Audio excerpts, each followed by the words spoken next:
Buenas noches, vamos a dar lectura al acta de la sesión reglamentaria del mes de julio para su conocimiento y aprobación. En el auditorio, doctor Miguel Stoppen Rometti de la Sociedad Mexicana de Radiología e Imagen, siendo las 20 horas, el doctor Agustín Palacios Montesinos declaró iniciada la sesión reglamentaria, dando la bienvenida y agradeciendo la presencia de la audiencia, la cual contó con 24 asistentes en el auditorio, con las siguientes categorías: 4 socios titulares, 3 socios transitorios, 17 no socios y 63 asistentes vía streaming. Como primer punto del orden del día, el doctor Palacios Montesinos cede la palabra a la doctora Araceli Cabanilla Segura, secretario general de la Sociedad Mexicana de Radiología e Imagen, quien da lectura al acta informativa de la sesión del 3 de junio del 2019, la cual fue aprobada en sus puntos por los socios presentes. Como segundo punto, el doctor Palacios Montesinos informó a la audiencia de los próximos cursos de la Sociedad Mexicana de Radiología e Imagen a celebrarse: el curso de resonancia realizado del 17 al 20 de julio y el curso de ultrasonido a celebrarse del 4 al 7 de septiembre. A continuación, el doctor Palacios cede la palabra al doctor Salvador Amezquita Pérez, coordinador de la sesión reglamentaria, quien presenta a la ponente, la doctora Berenice Cravioto Rivera, egresada de la subespecialidad de resonancia magnética del Hospital Militar de Sanidad, para dar inicio a la presentación con el tema resonancia magnética de próstata. Siendo las 21 horas, el doctor Miguel Palacios dio por terminada la sesión reglamentaria, agradeciendo a los ponentes así como a los asistentes, e invitó a la audiencia a degustar el ambigú en la sala de recepción.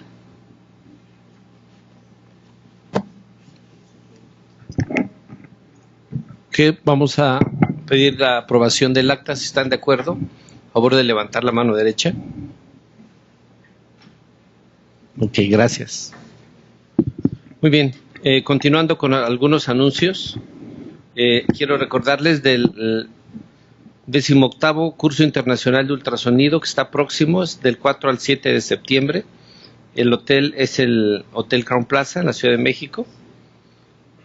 Y comentarles también brevemente que la Sociedad Mexicana de Radiología, con la intención de procurar al grupo de residentes, tuvimos a bien conseguir este año una beca para Italia, que fue por 45 días para un residente de cuarto año. Se fue a Italia y rotó en 2 servicios y estuvo en varios eventos culturales y académicos, y creo que es una experiencia que vale la pena. Estamos próximos a lanzar la convocatoria para el residente que quiera ir el próximo año, y les vamos a especificar idealmente pues que hablen italiano, que hablen inglés, ¿verdad? Van a tener una experiencia padre, van a rotar en hospitales de otro nivel. El doctor que fue este año fue José Antonio Rodríguez, y una de sus rotaciones fue específicamente en ultrasonido. Estuvieron trabajando con medio de contraste, entonces es algo que pues aquí no todo el mundo tiene la oportunidad de manejar. Me gustaría que estuvieran en la próxima reunión que va a haber de la sesión de residentes. Esa la hacemos cada dos meses. Él va a dar una semblanza de su experiencia, entonces vale la pena que la escuchen, porque es de viva voz. Les va a platicar cómo lo vivió, y esto es pues inspirador para que alguien más que quiera lo aproveche. La verdad no es fácil conseguir estos apoyos, pero estamos trabajando en ello, porque para nosotros la parte más importante son ustedes que están en formación. Entonces estamos viendo si en lugar de una beca podemos conseguir 2, sería todavía fabuloso, y pues eso es un buen premio, es una buena oportunidad. Aprovéchenla. Entonces revisen estén pendientes de la página, porque vamos a subir ahí la encuesta, la invitación específicamente, ¿no? De qué características, ¿no? Sí, recuerden que es importante, obviamente, para poder recibir todos los beneficios, pues mantenerse al corriente, participar en trabajos electrónicos, porque en algún momento la decisión, cuando es muy cerrada, pues nos lleva a revisar la currícula de cada uno, ¿no? ¿Cuántos trabajos tiene? ¿Cuántos trabajos son electrónicos? ¿Cuántos trabajos son en revistas internacionales? y de ahí, porque es la única forma de poder a veces llegar a obtener un ganador. Entonces, todo lo que ustedes hagan, pues es para bien de ustedes mismos, ¿no?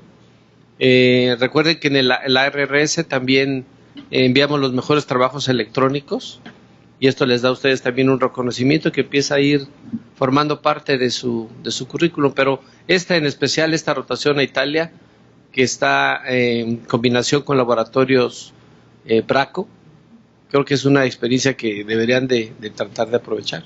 Entonces está abierta a R4. Muy bien. Y a continuación, entonces, la presentación del día de hoy está a cargo de el doctor Cudberto Santoyo Llamas. El tema se llama Inteligencia Artificial. Coordina el doctor Roberto Gómez Hidalgo. Y pues damos inicio. Gracias por estar con nosotros.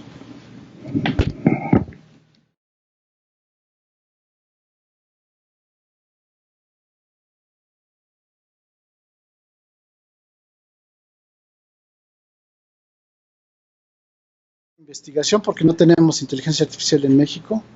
Tenemos un conato de pantomima de inteligencia artificial llamado CAD, que hasta la fecha no ha dado un resultado óptimo para muchas cosas y que todavía está en mejoría. Él hizo una muy buena investigación y al final cerraremos con un breviario sobre la inteligencia artificial. Cudberto, por favor.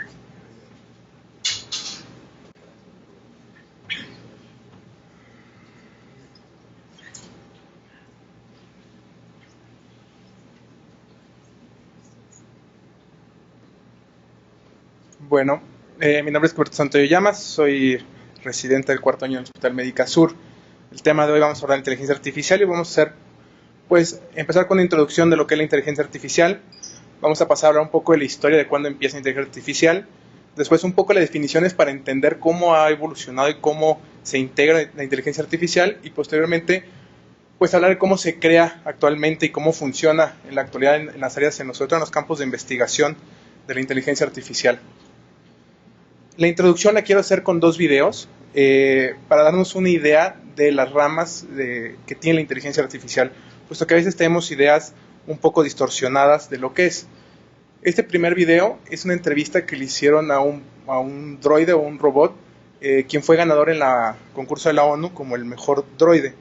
Y bueno, lo voy a reproducir para que podamos escuchar, espero que se logre escuchar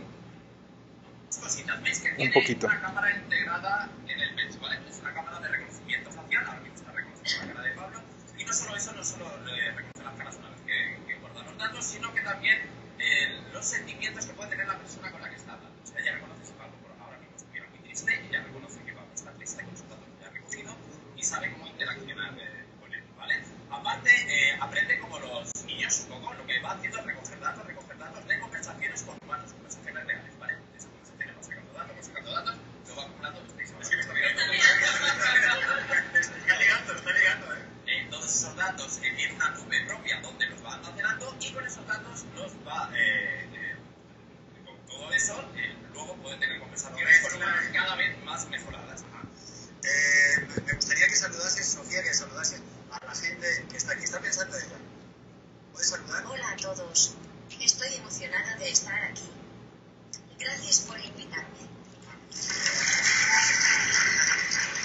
Sofía, una pregunta. ¿Qué tal el viaje? ¿Tú vas en cabina o te traen como equipaje de mano? Viajo en la bodega del avión y tengo que desconectarme para evitar interferencias con los instrumentos de vuelo. Así también aprovecho para descansar. Pero un día me encantaría conseguir un asiento junto a la ventana. Cuéntanos una cosa, Sofía. ¿Para qué has sido tú creada?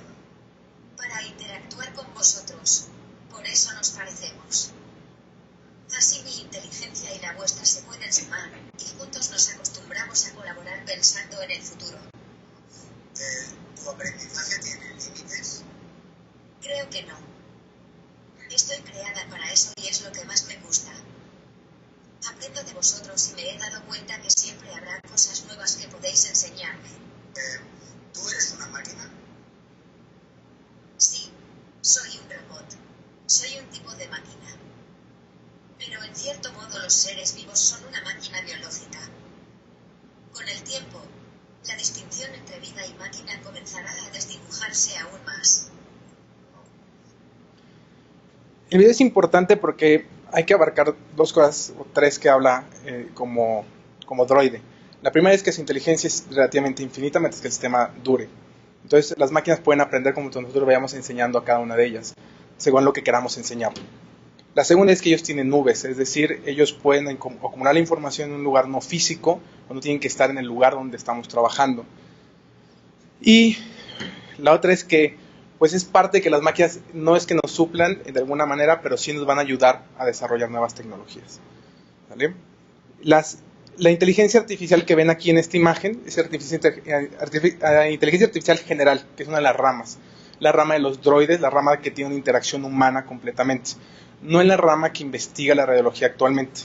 La imagen que pudiera representar mejor la inteligencia artificial actual en la radiología sería esta.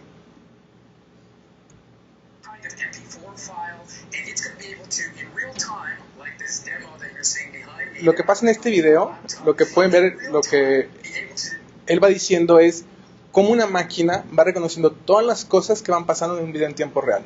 Él puede reconocer humanos, camiones, televisiones, humanos dentro de la televisión o los que están siendo proyectados, y todo es en tiempo real, todo es de forma inmediata. Esa es la inteligencia artificial que estamos usando ahorita en imagen. Es una inteligencia artificial que lo que va a hacer es reconocer objetos. La inteligencia artificial se llama inteligencia artificial débil o estrecha.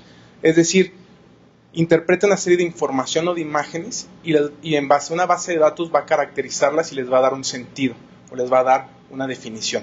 ¿Sale? Esta inteligencia artificial normalmente es educada por nosotros. Nosotros le vamos a decir qué es lo que queremos que busque, qué es lo que queremos que identifique, y nosotros le vamos a explicar cómo identificarlo. Pero bueno, para empezar primero hay que deslindarnos un poco de la radiología y dejar de pensar en la radiología como imágenes puras. Hay que entender que la radiología va más allá de una imagen pura, son datos. Los datos pueden estar en una versión cruda, que es la forma en la que adquieren las máquinas la información, o postprocesada. Es decir, podemos hablar de una serie de números que hablan del eco, que tiene una materia a la impedancia del ultrasonido. Podemos hablar de la atenuación de la radiación que tiene un material en un tomógrafo, que van a ser los voxeles, o podemos hablar en píxeles. Píxeles de la representación del dato crudo modificada ya en una imagen visible para nosotros, que es la con la que normalmente trabajamos. Uno de los grandes retos ahorita en la inteligencia artificial es pasar de la imagen postprocesada a los datos crudos. ¿Por qué? Porque si ahorita con el postprocesamiento de las imágenes puede identificar muchas enfermedades, se espera que se puedan identificar aún más cambios cuando podemos analizar los datos crudos. Esto se dejó, o se vio, mejor dicho, en un artículo de Radiology, donde lo que se vio es que, viendo la resonancia de un voxel del hipocampo en una resonancia, se podía inferir antes de que la imagen postprocesada se modificara esclerosis mesial o hipocampal. Eso puede demostrar que pues, la imagen al final puede estar muy alterada después del procesamiento, y eso nos da pues, más datos para trabajar dentro de la inteligencia artificial. ¿Qué pasa después? Tenemos primero las imágenes 2D, la tomografía aparece con la imagen 3D, y después tenemos una nueva evolución cuando llegan los tomógrafos helicoidales o multicorte. Empezamos a usar las fases contrastadas. A lo mismo que llegan las fases contrastadas en los tomógrafos, llegan las fases contrastadas en la resonancia, aparece en el ultrasonido contrastado, y tenemos ahora el PET, ¿no? Que lo que nos van a hablar son de tiempo. ¿Por qué? Porque podemos ver en las imágenes de arriba cómo el contraste, según en el tiempo que se adquiere la imagen, va a tener un realce diferente en cada una de las estructuras. Y en las imágenes de abajo en el PET podemos hablar de cuánto metabolismo está consumiendo un órgano o una lesión. Entonces ya no hablamos de imágenes bidimensionales o tridimensionales, hablamos de una cuarta dimensión. Ahora podemos utilizar el tiempo en nuestro beneficio. Esto nos da una nueva dimensión para análisis de la información. Gracias a la multidimensionalidad de estas imágenes, empieza la era de las radiómicas. Fueron en el 2014, si mal no recuerdo, fue tema en RSNA. De hecho, fue un artículo muy importante que habló de esta conferencia en RSNA, la aparición de la radiómica. ¿Por qué? Porque se empezaron a dar cuenta que todos estos multidimensional de las imágenes pudieran ser minables, es decir, podíamos extraer datos de esas imágenes para después procesarlas y darle un sentido estadístico. ¿Cómo le vamos a dar un sentido estadístico a estas imágenes? Pues bueno, podemos empezar fusionando múltiples imágenes o múltiples estudios. En este caso, la imagen que representa de este lado, podemos observar cómo tenemos una imagen T1, un FLAIR y un T2. No se ve aquí, pero bueno, la inteligencia artificial en su versión Machine Learning, o en la versión más básica, lo que hizo fue segmentar la imagen, es decir, tomó la lesión nada más. Después le dio una serie de colores y cada color representa cómo se comportó en las tres imágenes. Si fue primero hiperintensa en una imagen, hipointensa en las siguientes dos, si fue hipointensa en la primera, hiperintensa en las siguientes dos imágenes, o las diferentes mezclas que pueden adquirir conforme se relacionan estas imágenes, dándole un sentido a esta imagen de saber si hay necrosis, cuánta necrosis hay, si hay celularidad, si es muy celular o es muy poco celular. Y todo esto en base a los datos que podemos adquirir de las imágenes. A esto se le agregó el procesamiento de las ómicas. ¿Qué son las ómicas? Es todo lo que va relacionado con el genotipo y el fenotipo de las lesiones. Las ómicas van a estudiar lo que es las proteínas y los genes, todas las alteraciones génicas que tenemos dentro de una lesión. Si nosotros podemos conjugar tanto las características de una lesión con las características genéticas de una lesión con las de imagen, podríamos entender entonces qué fenotipo va a tener una imagen según su genotipo. ¿Por qué es importante esto? Porque empieza la visión de hacer biopsias por imagen. Si yo puedo entender por imagen cómo se comporta un genotipo, yo puedo entonces entender que no tengo que hacer una biopsia. Puedo empezar un tratamiento infiriendo en base a la imagen el genotipo que tiene ese tumor o esa lesión. ¿Cómo lo logra o cómo lo logran las radiómicas? Primero es un estudio, adquiere un estudio. En esta imagen podemos ver una tomografía de tórax. Después un sistema de Machine Learning, que ahorita vamos a hablar de eso, identifica la lesión, que aquí se puede ver, está identificada la lesión. Después esa lesión la va a segmentar y la va a hacer un volumen. Ese volumen lo va a analizar buscando las densidades o las diferentes densidades que hay dentro de ese volumen. Posteriormente va a integrar tres informaciones: la clínica del paciente, lo adquirido por la imagen y la genómica del tumor que se obtuvo, en este caso sí todavía por una biopsia, para poder interpretar estadísticamente cómo podemos entender esa lesión o ese tumor y darle un sentido de la expresión que tiene ese genotipo sobre la imagen que estamos analizando. Esto, hacerlo por humanos es muy complejo. Yo creo que quien ha hecho volumetría hepática sabe que hacer un volumen es verdaderamente tardado y muy lento. Entonces, el primer uso de las máquinas fue hacer esto, hacer volúmenes. Yo le puedo decir a una máquina cómo hacer un volumen, diciéndole qué estructura es la que quiero que haga o busque. Y eso lo vemos relativamente en muchos programas de plataformas como Singovia, que hacen las volumetrías neuropulmonar, y algunas otras marcas que pueden tener este tipo de sistemas para volumetría. Es lo más básico de la inteligencia artificial. Pero bueno, antes de continuar y puedo hablar de inteligencia artificial en sí, quiero hablar un poco de la historia. ¿Hace cuánto nació la inteligencia artificial? Realmente es muy nueva la inteligencia artificial. ¿Creen que es de nuestra generación? Pues bueno, vamos a ver. Todo empezó en 1963. Es el primer artículo donde se habla de inteligencia artificial y fue hecho en Iowa, Estados Unidos, un artículo que pueden encontrar en Radiology todavía. Y este se encargó de analizar los nódulos pulmonares para ver el pronóstico de vida de un paciente con un cáncer de pulmón. Parece algo muy actual, ¿no? Pues bueno, esta gente, ¿cómo le hizo? ¿Cuál fue su idea? Pues su idea fue muy básica.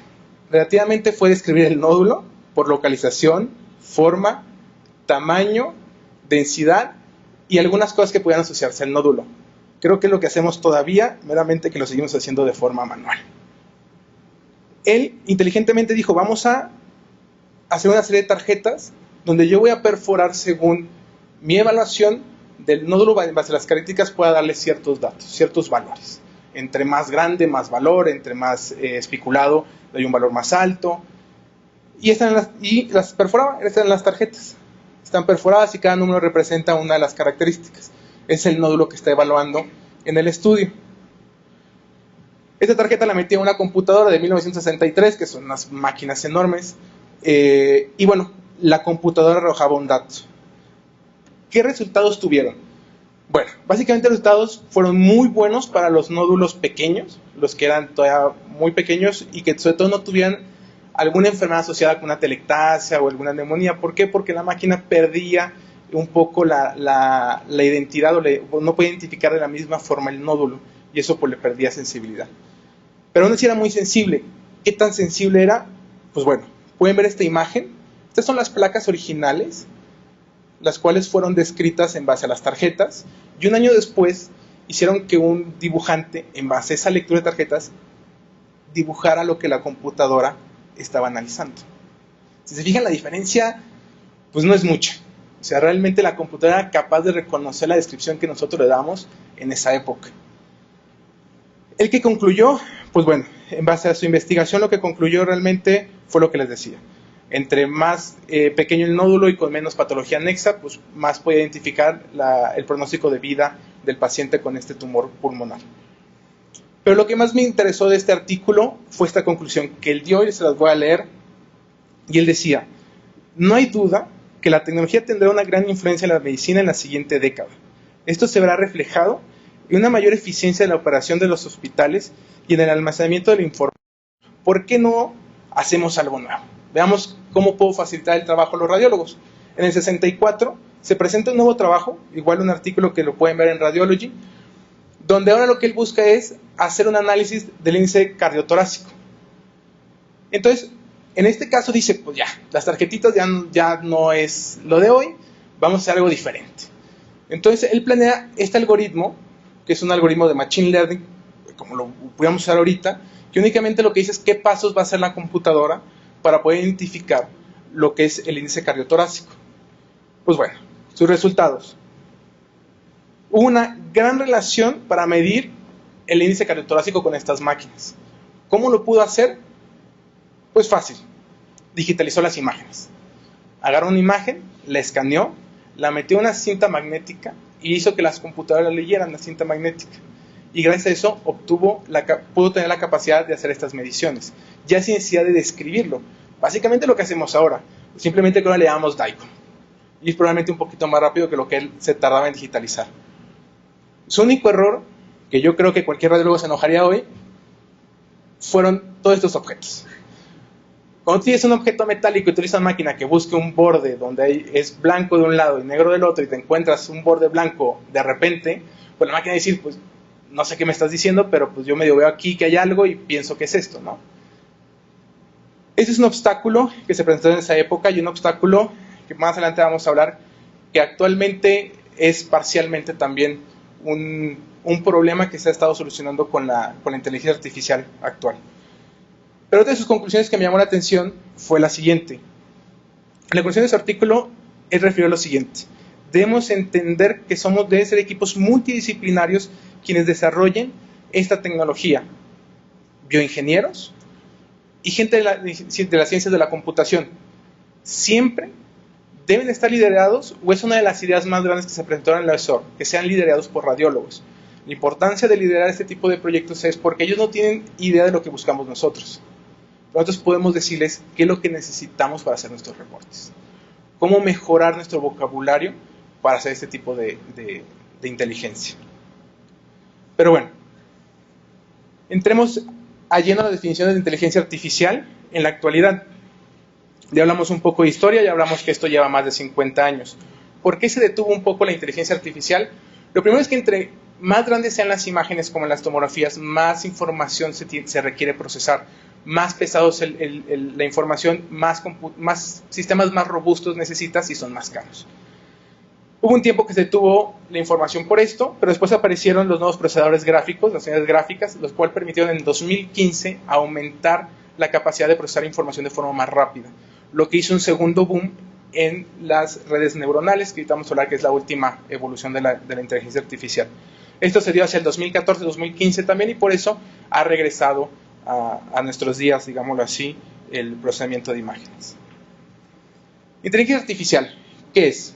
Bueno, es una rama de la ciencia de la computación que desarrolla softwares, los cuales desempeñan trabajos que requieren inteligencia humana o que se supone requieren una inteligencia humana. La inteligencia artificial es este mundo que vemos aquí afuera, y la inteligencia artificial se va a dividir en 3 partes. La más conocida, Machine Learning, son los CAD, relativamente. La Representation Learning, que es un tipo de Machine Learning, que son los CAD. Unos son KD y otros son KDX. Ahorita vamos a hablar de eso. Unos están aquí y otros van a pertenecer a este grupo. ¿Vale? Y la Deep Learning, que es lo que ahorita está en boga, lo que más se ha presentado y que realmente es una gran innovación. Empecemos con Machine Learning. ¿Qué es Machine Learning? Es un campo de inteligencia artificial donde los algoritmos están entrenados por humanos en un lenguaje explícito de patrones conocidos. Es decir, llego yo y le digo al ingeniero, yo quiero que busques un nódulo. Quiero que busques un nódulo. Y el nódulo es circular, ¿no? Vamos a empezar por ahí. Pero bueno, estos son los CAD. Cuando tú dices a un ingeniero, busca un nódulo que es una forma circular, pues, y que va a ser un poquito más denso que el resto, en un gris 50, un 100, entonces tú le lanzas un tórax y va a encontrar muchos nódulos blancos con la definición circular. Entonces los CAD fallaron mucho porque empezaron a encontrar nódulos donde un radiólogo decía, es que esto no es un nódulo, esto es otra cosa, ¿no? Definitivamente sí es una forma nodular, pero no es un nódulo. Aparte que en la primera uso de Machine Learning eran bidimensionales, es decir, no sabían de volumen, ellos veían algo circular. Y eso es lo que tú le decías, quiero algo circular, y él buscaba algo circular en base a las densidades que nosotros le programábamos. Falló, y los CAD se dejaron de usar de forma muy rápida. Machine Learning va a tener 2 partes. La clásica, que es lo que les explicaba ahorita, que es el CAD, que son estas imágenes utilizadas en base a datos que nosotros vamos a programar. Y lo voy a representar así. Yo le voy a decir a la máquina que busque eso, en una tomografía de tórax. ¿Cuántas figuras así vamos a encontrar diario en una tomografía de tórax? Un Trimwood, probablemente una neumonitis, algún balín que haya tenido algún paciente ahí, y va a tener la densidad muy semejante a lo que nosotros buscamos. Machine Learning podía decir, bueno, le puede decir, ¿sabes qué? Intégralos, y buscaba ahora una imagen así. Esta imagen también la podemos encontrar en muchas otras patologías. Entonces, era muy difícil que esto funcionara. Podemos decirle también a Machine Learning que no solo es algo muy denso, sino un poco hipodenso, y podía identificar las imágenes. Y bueno, podía encontrar variables, ¿no? Tú le puedes decir que podían ser diferentes mezclas, y tú tienes que decirle al Machine Learning qué tipo de mezclas pudiera existir para que él lo identificara. Digamos que esta es una representación de las mezclas que ellos puedan buscar. Decirle, ¿sabes qué? Algo muy circular con algo denso alrededor, algo bilobulado con múltiples lobulaciones, puedes encontrar algo lobulado con una espícula, o puedes encontrar 3 espículas con algo denso atrás. Pero estas imágenes las vamos a encontrar en muchos lados. Entonces Machine Learning clásico encontró muchos problemas para funcionar. Uno de sus grandes problemas fue esto, y fue lo que ha hecho tan importante a la segunda etapa de Machine Learning y a los sistemas de redes neuronales. Imagínense que tú le dices, identifica el perro en esas imágenes a una máquina. Entonces tú le tienes que decir a esta máquina cómo es un perro. Pues tiene 2 ojos. ¿Cómo son los ojos? Negros. Y tiene una nariz. ¿Cómo es? Negra. ¿Y cómo es su piel? Bueno, pues es medio amarilla. Entonces, todas esas imágenes corresponden, ¿no? Sobre todo si vemos la de este lado. Si vemos la de acá, ¿cómo es el perro? Pues es un perro alargado, café, y está enroscado. Pues todas las imágenes están enroscadas y son cafés, entonces para ella todo van a ser lo mismo. La segunda etapa de esto era decir a la máquina, bueno, vamos a ver otras características, la textura de la máquina. ¿Cómo es la textura?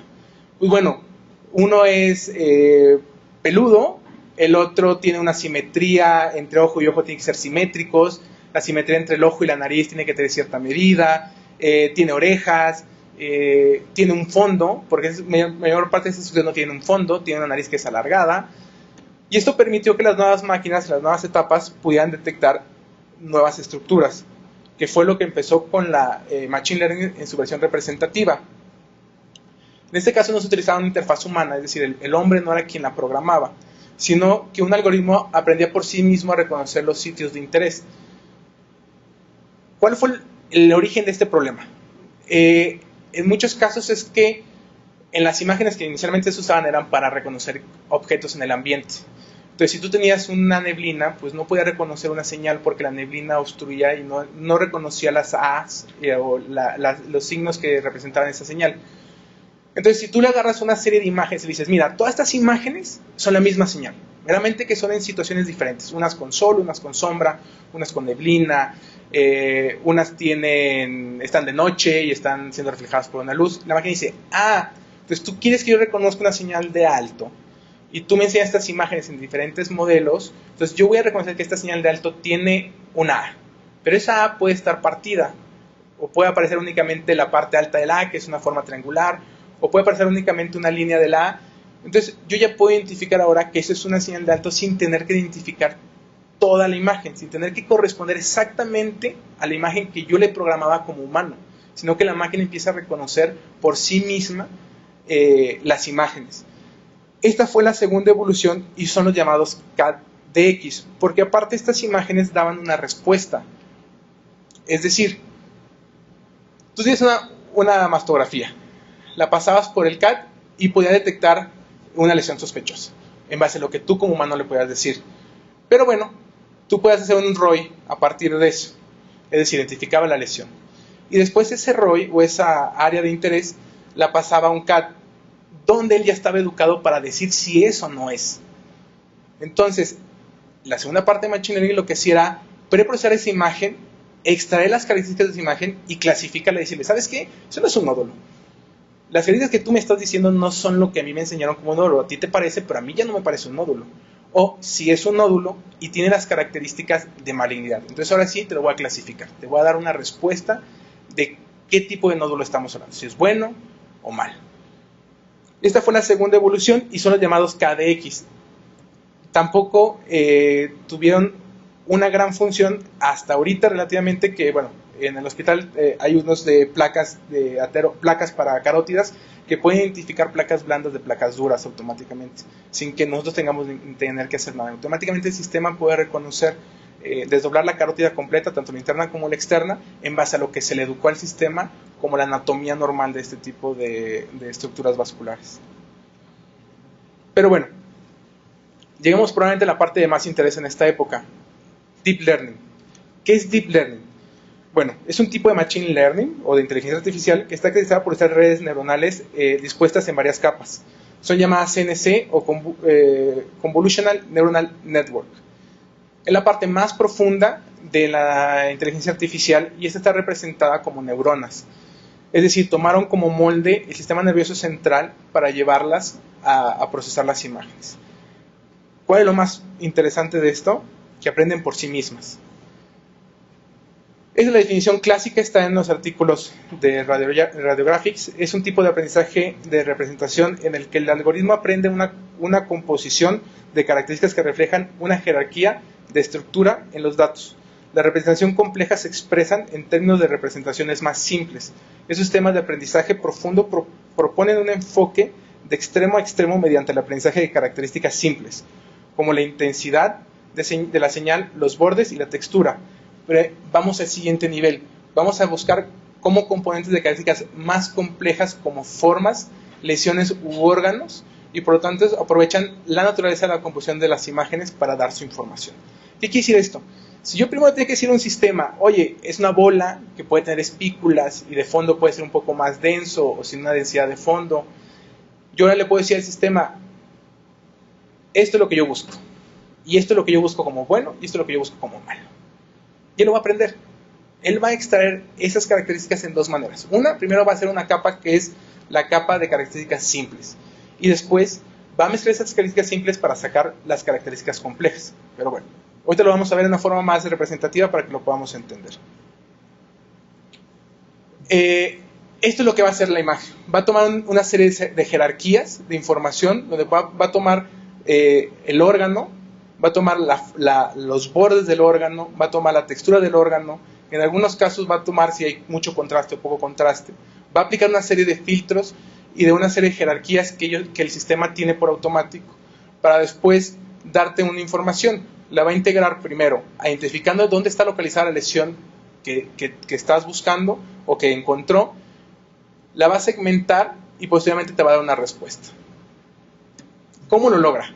Voy a cambiar de imagen para que podamos entenderlo mejor. Empecemos con esta imagen. Esto es una neurona.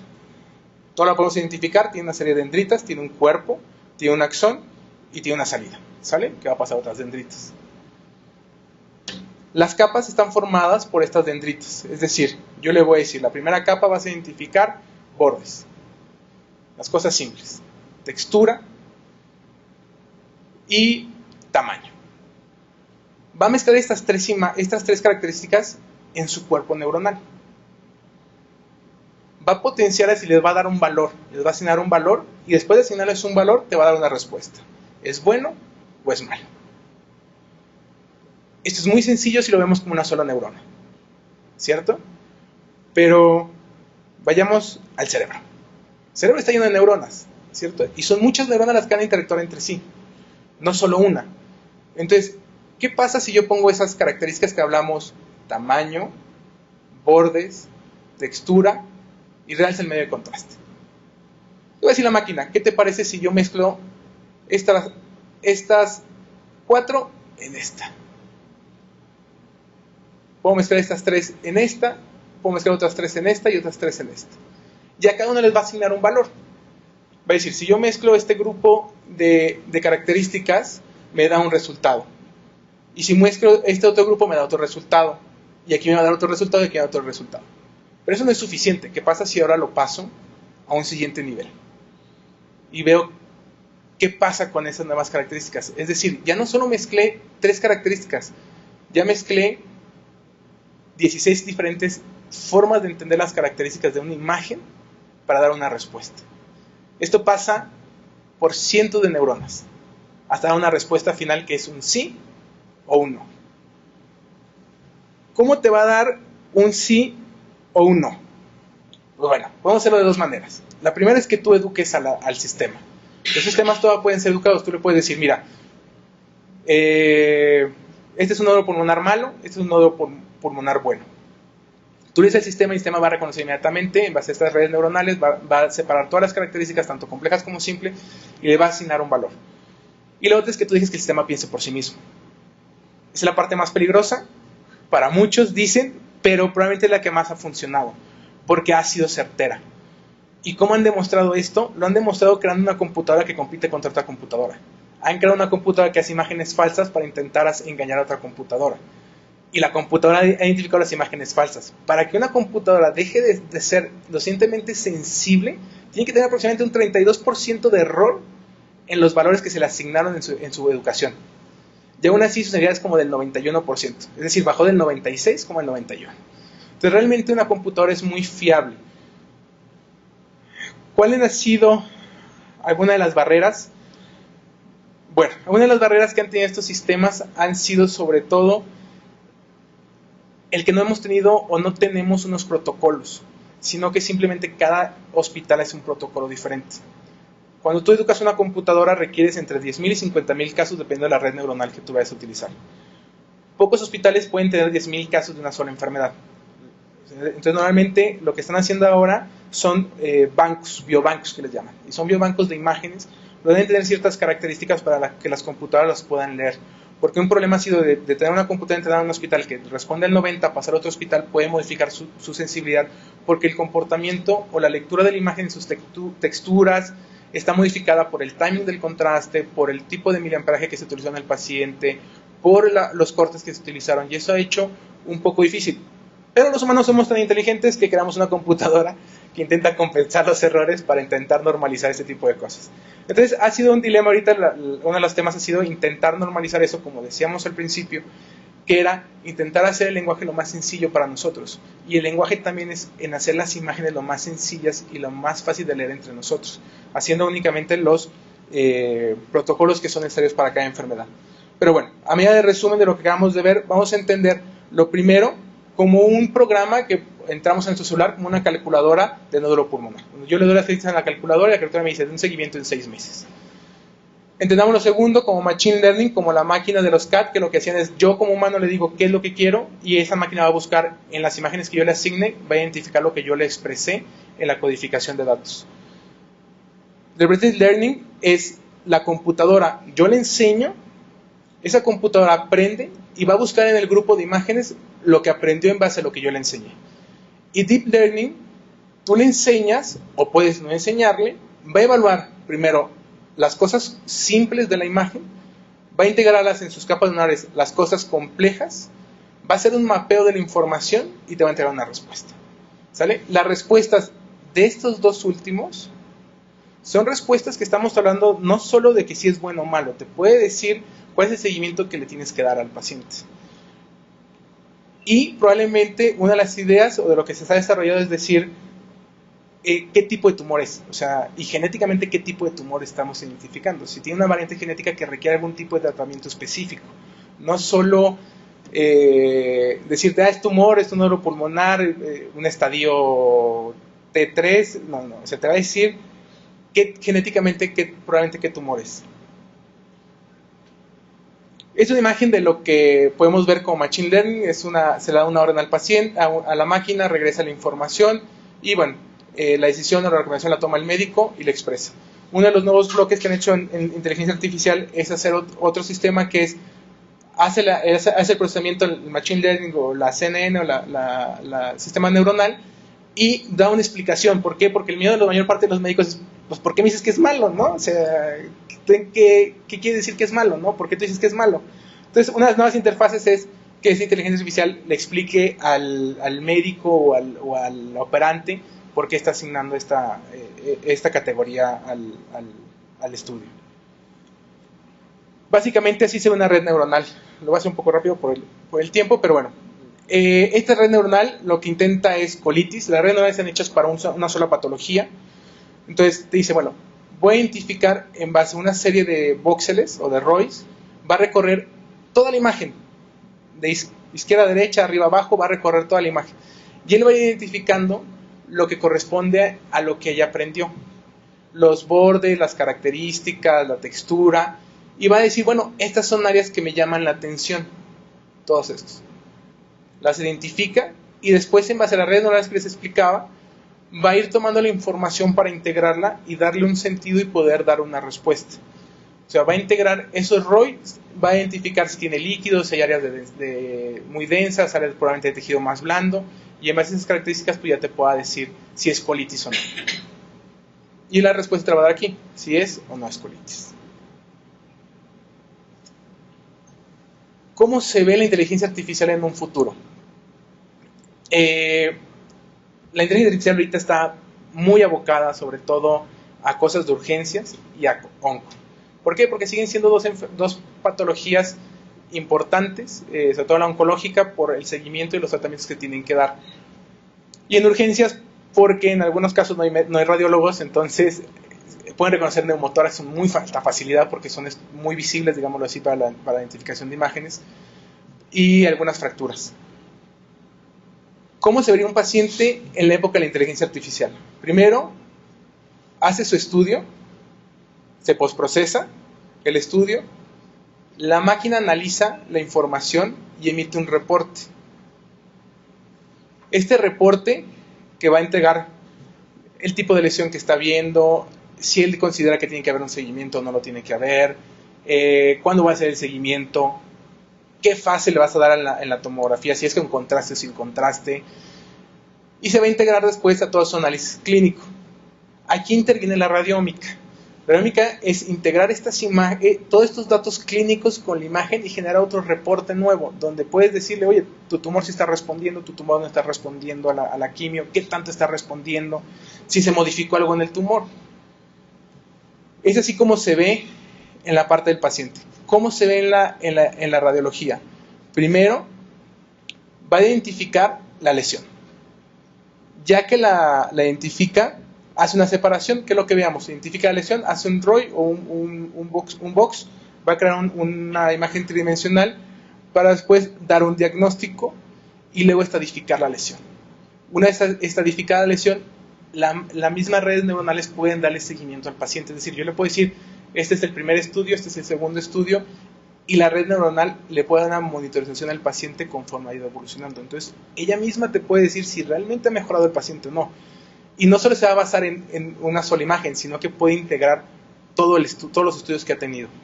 Junto con ello, se han agregado ahora las biopsias líquidas, que son también una tecnología maravillosa que ha permitido que puedan identificar la aparición de tumor previo a que en la imagen se vean, y eso también, junto con inteligencia artificial, ha diferido o ha modificado o está modificando algunos seguimientos en los pacientes.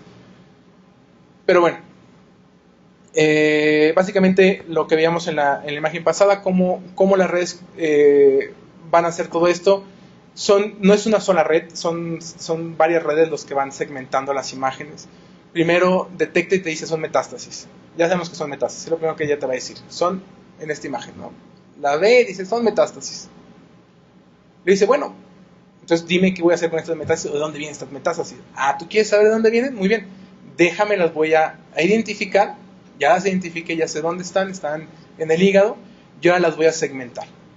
Ya segmentadas y obteniendo la información de la pura imagen, puedo procesarla nuevamente en una red neuronal, la cual me puede decir la probabilidad de dónde vengan esas metástasis o las características de esa metástasis. Y esto se logra, volviendo al principio, a las radiómicas, donde llegamos a este punto, obtuvimos un volumen, y ahora vamos a conjugar la clínica de un paciente, la imagen y la genómica del tumor para entender qué está pasando con esta lesión. Eso es lo que está haciendo la inteligencia artificial actualmente. Lo que busca es maximizar nuestro trabajo, probablemente sí llegar a un punto donde el radiólogo sea menos necesario en algunas cosas, pero la gente que ha hablado de esto en el europeo, ellos decían que la idea era intervenir desde el citado del paciente, es decir, la inteligencia artificial puede decir cuándo es el mejor momento para que ese paciente se haga la siguiente tomografía, y no solo cuándo, sino cómo debe hacerse la tomografía. Si con contraste, sin contraste, si fase arterial, si fase portal, si fases tardías. Ella lo puede hacer. Y una vez que hace la adquisición de la imagen, ella puede analizar la imagen y puede analizar imágenes, cosas que nosotros probablemente no vemos. O sea, cosas como decirnos que esta imagen verde y esta imagen morada tienen una densidad diferente. Y hablan de dos cosas diferentes en la patología.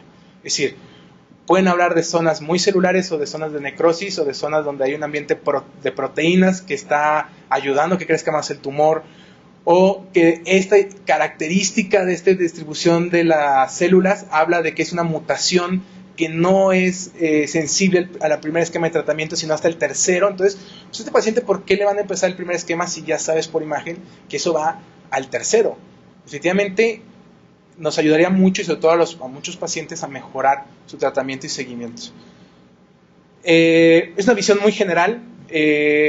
Las redes, hay mucha gente que está trabajando en esto, hay residentes que están trabajando en Europa en este tipo de cosas.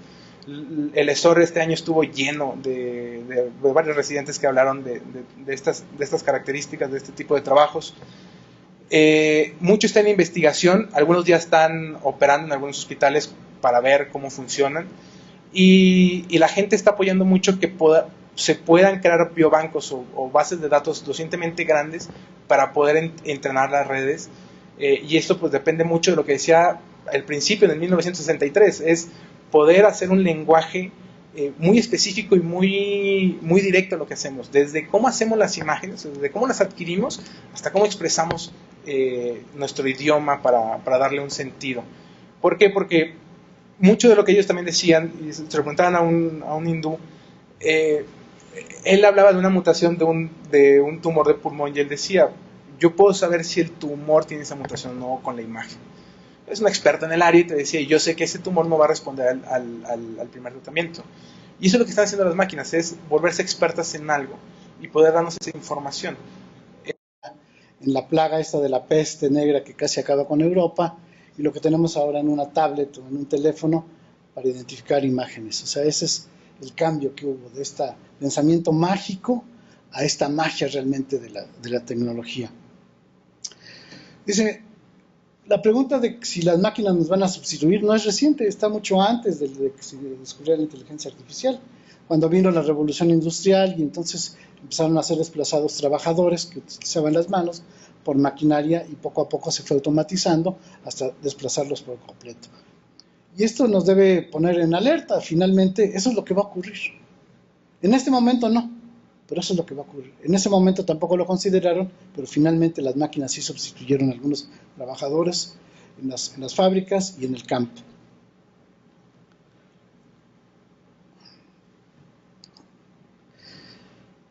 Lo sienten como una amenaza. Debo recordarles que no solamente la inteligencia artificial tiene aplicación en la radiología, es una de las aplicaciones dentro de la medicina, es la radiología, la patología y la clínica. Lamentablemente tenemos todavía un pensamiento muy lineal y el diagnóstico todavía lo hacemos en esa forma lineal en la que tenemos un paciente que nos llega y nos da una información, le hacemos una revisión cuando se hace, porque no todo el mundo lo hace, y si es muy acuciosa la hace bien también, entonces obtiene una serie de datos que él analiza en su mente, en su cerebro, y después de eso toma una decisión diagnóstica de sus posibilidades diagnósticas y consecuentemente de hacer o no una serie de estudios que pueden ser de laboratorio o gabinete para terminar de afinar esto. Y ahí es donde entra la participación. Pero ¿qué tal que tuviéramos la información genética del paciente? Que tú al nacer, cualquiera al nacer, le toman información genética, ya tenemos el banco genético de esa persona en particular, donde está analizado en su genoma qué posibilidades de enfermedades tiene, en qué momento se van a ocurrir, cuáles son las que son previsibles o modificables y de qué manera lo podemos hacer. Y bueno, hay otras que no se pueden contemplar, como las que son aleatorias de infecciones o accidentes, pero que con la información que teníamos podríamos hacer la combinación para prevenir y para no solamente mejorar la salud, sino prolongarla. La parte de información que se está teniendo ahorita de inteligencia artificial para la salud está siendo para tratar de que las personas tengan una vida más prolongada con mejores condiciones, que no vayan envejeciendo. Al final de cuentas, lo que dijo el doctor es muy importante.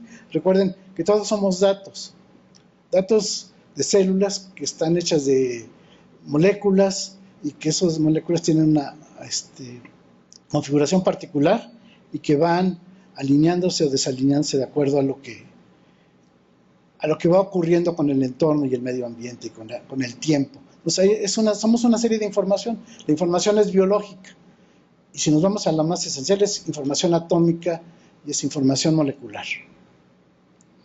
Todo eso se puede procesar y se puede analizar. He de comentarles que el año pasado el Google invirtió $3 billones para investigación de inteligencia artificial en medicina en general. $3 billones, porque ellos están apostando a que los médicos en un momento dado sean sustituidos por máquinas, que, como la de que se presentó en un inicio, interactúe, analice las reacciones de la persona con la que está hablando y sepa si está diciendo la verdad o no, y además llene una serie de información para hacer su diagnóstico.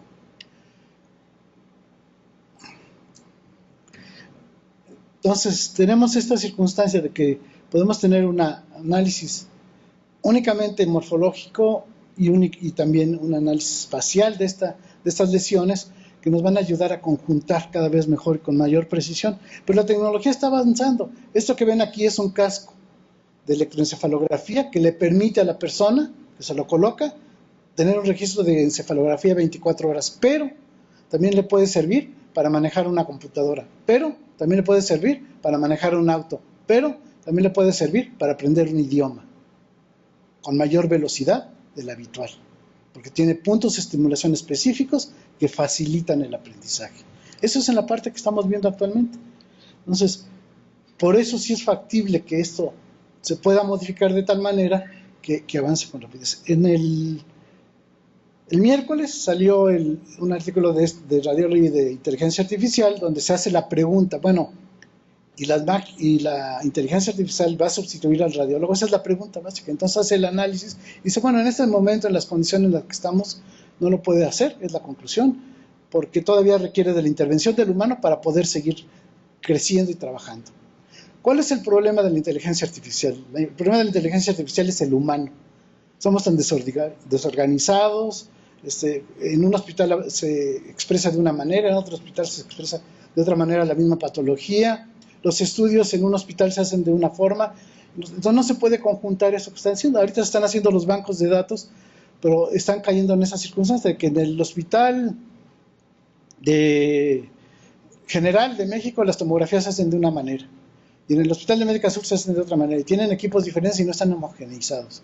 Y lo que está haciendo ahorita es mejorar la calidad de estos estudios, darles un mismo formato para cada uno de ellos y que todos tengan la misma información que se pueda recuperar. Entonces, eso va a retrasar hasta que todo el mundo lo implemente. Lo otro, lo que dice el vocabulario, todos vamos a hablar de la misma manera y todos vamos a describir y analizar de la misma manera y concluir de la misma manera. Eso también es un aprendizaje que no tenemos. Cada quien en su hospital termina haciendo informes como lo aprende o como lo vio, no con una metodología. La idea es que se tenga una metodología. Y de eso ya está escrito. Están los lineamientos. Si ustedes ven los últimos artículos de Radiographics o de Radiology, van a ver cómo se debe interpretar, cómo se debe establecer, qué es lo que le importa al médico de una tomografía de cráneo, qué es lo que le importa de una tomografía porque están tratando de homogeneizar toda esta circunstancia. Y la evolución que va a ser pasar de esto, así como evolucionó la computadora a este procesador, pues en cuanto se libere el potencial del procesador cuántico, que va a ser 1000 veces más potente que este chip que tenemos aquí en este momento, pues obviamente va a poder hacer una infinidad de cálculos con mayor precisión y mayor velocidad. Todavía está en ese proceso de finiquitarlo para hacerlo comercial. Y realmente se entendió que la revolución venía cuando la primera máquina venció a un jugador de ajedrez. Ese fue el cambio real. Ahí fue cuando se vio que podía ser superior. En ese momento entendimos que la máquina nos había rebasado. Actualmente, y platicando con algunas personas que están precisamente en España y en otros lados, sé que el médico tenía que aprender un idioma para poder, tenía que aprender a programar en Python para poder entender lo que se iba a hacer. Realmente aprender Python no es importante. ¿Y por qué no es importante? Porque sería tan importante como que el ingeniero de informática aprendiera medicina. No, nosotros tenemos que hacer nuestro trabajo y trabajar en conjunto con ellos para definir qué es lo que queremos, cómo queremos que lo haga, y tenemos que ser para eso cada vez más puntuales y más específicos para que el ingeniero pueda trabajar en el programa y hacerlo muy en particular. Entre más inespecíficos seamos, más posibilidades de error tiene y más retraso en el aprendizaje. Entonces la conclusión es, nos van a sustituir seguramente sí, y no solamente a los radiólogos, también a los médicos. ¿Cuándo? Eso esperemos que sea después de nuestra muerte. Gracias a todos, buenas noches, agradecemos al doctor Cuthbert, le damos un aplauso por su gran intervención y hacemos un breve paréntesis para preguntas al final. Muchas gracias, Cuthbert. Realmente fue una excelente presentación. Sí, doctor. Quería preguntar acerca de investigación en inteligencia artificial que hay acá en México. Yo solo sé, el Universitario de Nuevo León está haciendo de machine learning. Alguien de la UNAM en Mérida hace poco hubo un congreso y hablaron de radiómicas. No sé si ellos tengan algoritmos. De ahí en más, ¿Otro? no hay muchos. Yo los que sé, hay un hospital completo en Valencia, un área privada y pública. Holanda, una universidad grande en Holanda está haciendo, de hecho, investigación también para proyectar esto. Y bueno, China y Asia tuvieron muchas presentaciones en el ESOR junto con gente de Viena y Alemania. Pero en México en sí no se ha hecho un grupo. No. Es un grupo que se tienen que formar con biomédicos y gente de la computación. Que hubo un joven que trabajó algo en tumores, pero se fue a Suiza. Pero ni tampoco hizo mucho de imagen, sino hizo un modelo de la distribución del fármaco dentro de un tumor. Y digamos que era un principio para esto. Sí, realmente no hay, porque no tenemos, yo creo que en este momento ni siquiera los conocimientos suficientes y la motivación para entender que por ahí es el camino. Pero igual que en muchos nos va a llegar.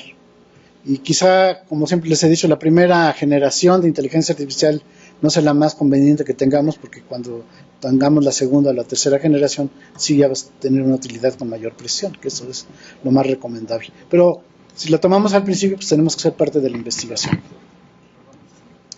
¿Algo más? Bueno, pues agradecemos a todos su presencia y los invitamos a pasar a Ambigu. Muchas gracias.